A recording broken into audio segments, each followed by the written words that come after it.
নমস্কার বন্ধুরা, আমি সাথী, আমি রিক। প্রবাসী ঘরে। এটা কোনো ডেলি ব্লগ বা আমাদের চ্যানেলকে প্রমোট করা বা কিছুর ভিডিও নয়। এই ভিডিওটা অনলি আমাদের দেশের জন্য, মানে আমাদের ইন্ডিয়ার জন্য, যে প্রবাসে বসে আমরা, বিদেশে বসে যে আমরা প্রতিটা সময়, প্রতিটা মুহূর্ত আমাদের যে টেনশানে কাটছে, শুধুমাত্র এই কথাটা ভেবে যে আমাদের দেশ কেমন, মানে আমাদের দেশের প্রতিটা মানুষ কেমন আছে, কি অবস্থায় আছে। আর তার থেকেও বড় কথা, এই ভিডিওটা অবশ্যই সেই সমস্ত আর্মি জওয়ান, ওনারা যে আমাদের দেশটাকে নিজেদের বুক সামনে, সমস্ত কিছু অ্যাটাকগুলো নিজেদের সামনে বুকের ওপর দিয়ে নিয়ে আমাদের দেশকে রক্ষা করছে, আমাদের মা, বোন, বাবা, কাকা যে আছে আমাদের দেশে, তারা নিশ্চিন্তে ঘুমোতে পারছে, ভাই বোনেরা। তার জন্য তো গ্র্যান্ড স্যালুট সমস্ত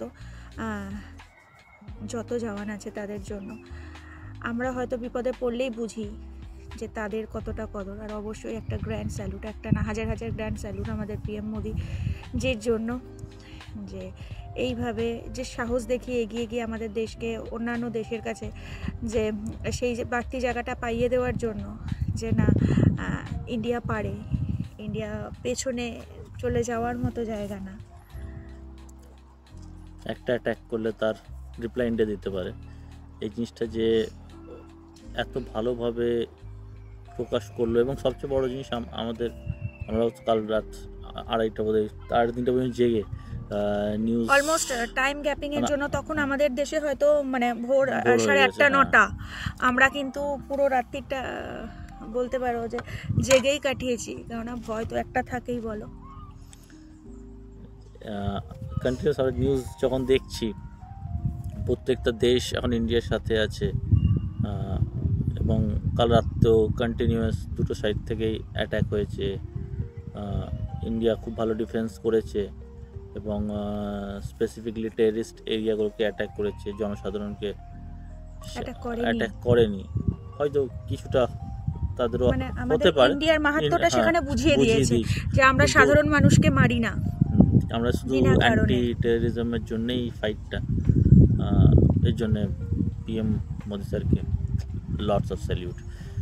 কারণ কি, এর আগেও অনেক এমনি ইনসিডেন্ট হয়েছে, কিন্তু তার কোনো রিপ্লাই হয়নি, তার কোনো কাউন্টার স্ট্রাইক হয়নি। কিন্তু এই সিচুয়েশনে বোঝা যায় যে একটা স্ট্রং গভর্নমেন্ট থাকলে একটা কান্ট্রির রাত্রির ঘুমটা নিশ্চিন্ত হয়। এবং সবচেয়ে বড়, ইন্টারন্যাশনাল রিলেশনশিপ এত স্ট্রং আমাদের এখন অ্যাট প্রেজেন্ট, যে যত বড় বড় দেশ আছে সবাই ইন্ডিয়ার সাথে, কেউ পাকিস্তানকে সাপোর্ট করছে না। এখান থেকে একটা পাকিস্তানকে শিখ নেওয়া উচিত যে terrorism is not good for anyone, চাই ওটা তো আমাদের দেশে হোক বা অন্য কারো দেশে হোক, ইট always kills innocent people. Yeah, so for any countries. That's good. We are proud of being an Indian, and most importantly staying abroad, where we are so far away from our family, our country. The entire country is our family actually, so it feels proud, as well as we are concerned about the attacks. If something harmful strikes India, and although we are still now we are giving a nice counter attack, still it concerned us because innocent lives are at stake. So hopefully everything will be settled down soon, and again peace will be there. Yeah, but still we are always there with our concerns and proud Indian defense lines, army, navy and air force. To be an Indian. আর আরেকটা জিনিস, যখন বিদেশে থাকি না, এখানে থেকে বুঝতে পারি যে মোদিজির জন্য বিদেশের প্রত্যেকটা, মানে যতগুলো কান্ট্রিজ আছে তার সাথে আমাদের ইন্ডিয়ার কতটা স্ট্রং বন্ডিং হয়েছে। রাশিয়া যেমন ফার্স্ট থেকে আমাদের পাশেই ছিল, ঠিক আছে, কিন্তু অন্যান্য দেশগুলোর সাথেও এখন আমাদের এত ভালো বন্ডিং হয়েছে, মানে কি বলবো, আমরা যেখানেই যাই, যখন শোনে আমরা ইন্ডিয়ান, আমাদেরকে যথেষ্ট রেসপেক্ট দেয়। এটা আমাদের একটা বাড়তি পাওনা, আর এটার জন্যও আমরা স্যালুট জানাতে চাই মোদি স্যারকে। আর একটা খুব, মানে কথাটা বলতে বাধ্য হচ্ছি, এই সময় যখন পুরো ইন্ডিয়া একটা এরম টেনশনের মধ্যে রয়েছে, আমাদেরও যখন নিজের বীর জওয়ানরা আমাদের দেশের তাদেরকেও সেখানে প্রাণত্যাগ করতে হচ্ছে, তো এই সময় কিছু ইউটিউবার হোক, ফেসবুক হোক, আমি রিকোয়েস্ট করছি এই সময় লাফিয়ে লাফিয়ে এসে ফুড ব্লগার, হ্যাঁ আমরাও ব্লগ করি, আমরাও চাই আমাদের চ্যানেলটা অনেক এগিয়ে যাক, আমরাও চাই নিজেদের চ্যানেলকে প্রমোট করতে, কিন্তু এই সময় লাফিয়ে লাফিয়ে এসে স্টার চেয়ে নিজেদেরকে ভিখারি প্রমাণ করো না। অ্যাকচুয়ালি আমরা এই বিদেশের মাটিতে বসে, আমাদের সবসময় ইন্ডিয়ান চ্যানেলগুলো অ্যাভেলেবেল হয় না এখানে, আমরা ফোনটাকে চোখের সামনে খুলে নিয়ে বসে আছি যে কোনো অ্যাটাক, মানে ওরাও তো ছেড়ে দেওয়ার মতো মানসিকতা পাকিস্তানের নেই, মানে ওরাও তো নিজেদেরকে সেই জায়গায় জঙ্গির একটা ঠেক বানিয়ে রেখেছে, তো ওরা যে ইন্ডিয়াকে অ্যাটাক করবে না এর তো কোনো জায়গা, মানে এরকম তো গ্যারান্টি কেউ দিতে পারে না। তো আমরা যখন প্রচণ্ড টেনশন আছি, কারণ আমাদের পরিবার কিন্তু আছে ইন্ডিয়াতে, আর তোমরা যারা বিদেশে থাকো বা যারা একটু ফ্যামিলি থেকে দূরে থাকো তারা জানো এই টেনশনটা কী টেনশন।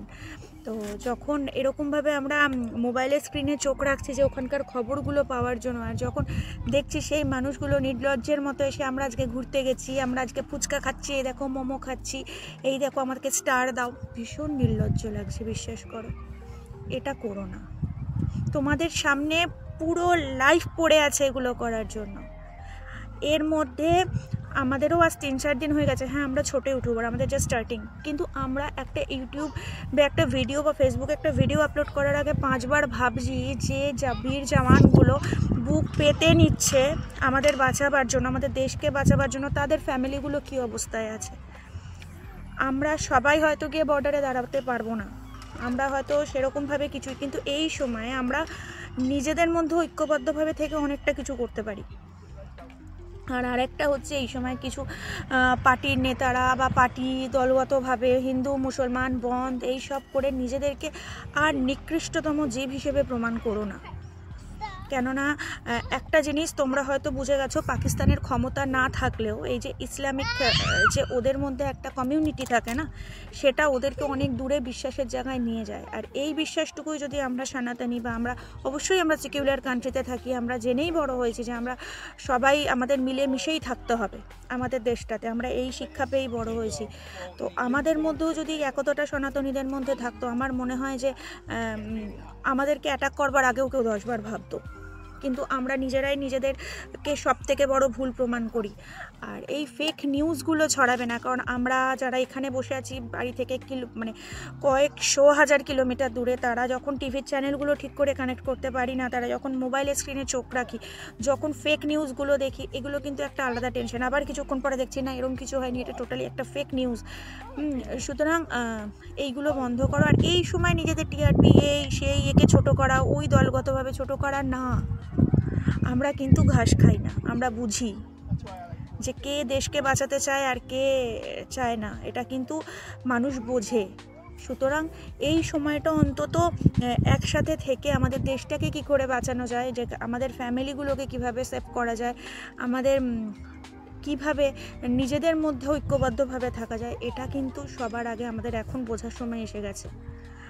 আর আবারও আরেকবার গ্র্যান্ড স্যালুট, একবার বলে ভুল করলাম, লক্ষাধিকবার গ্র্যান্ড স্যালুট আমাদের ইন্ডিয়ান আর্মিজ, ডিফেন্স অ্যান্ড আমাদের পিএম মোদি স্যারজি, ফুল ক্যাবিনেট। অ্যান্ড আরেকটা জিনিস যেটা, যে ভয় পেয়ে তো কিছু হবে না, কারণ যেটা আমাদের সাথে হওয়ার সেটা হবেই, কিন্তু আমাদের দেশটার হয়তো নতুন ইতিহাস আবার তৈরি হবে, যে এরপরে কোনো শত্রু বারবার কিন্তু ইন্ডিয়াকেই, মুঘল থেকে শুরু করে তার আগে থেকেও ইন্ডিয়াকেই অ্যাটাক বারবার করা হয়েছে, কারণ সবাই জানে আমাদের ইন্ডিয়াটা সোনার ভারত, ওটা তাই জন্যই ওকেই, মানে আমাদের ভারত মাকেই সবাই মিলে টার্গেট করে। আর এবার আমার মনে হয় যে আমাদের ইন্ডিয়ার রেসপেক্ট পুরো ওয়ার্ল্ডে, পুরো ইউনিভার্সে আরও অনেকটা বেড়ে যাবে, কেননা মানুষ অন্তত বুঝতে পারবে যে রাশিয়া আমেরিকার মতো একটা স্ট্রং কান্ট্রির মতো আমাদের ইন্ডিয়াও যথেষ্ট স্ট্রং। এর জন্য অনেক অনেক অনেক স্যালুট। আর সবাই সুস্থ থেকো, ভালো থেকো, সাবধানে থেকো, আর যা যা বলেছে এই সময় যেগুলো করার কথা, গাইডলাইন্সগুলো, হ্যাঁ ওগুলো ফলো করো। আমরা একে অপরকে আঙুল দেখিয়ে একে অপরকে দোষারোপ ছোট করার অনেক টাইম পাবো, কিন্তু এটা সেই টাইমটা না।